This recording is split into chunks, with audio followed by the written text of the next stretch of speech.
ضل عن سبيله وهو أعلم بالمهتدين। فلا تطع المكذبين ودوا لو تدهن فيدهنون ولا تطع كل حلاف مهين هماز مشاء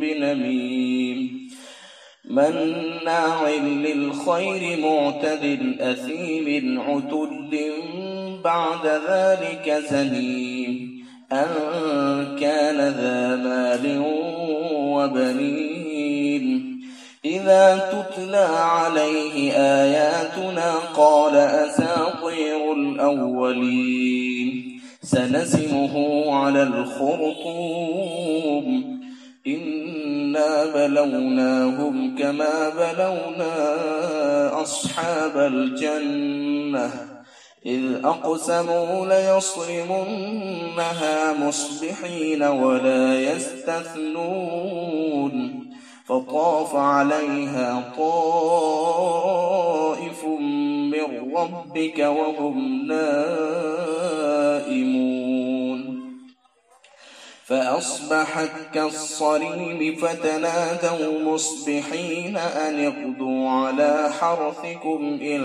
كنتم صارمين فانطلقوا وهم يتخافتون ألا يدخلنها اليوم عليكم مسكين وغدوا على حرد قادرين فلما رأوها قالوا إنا لضالون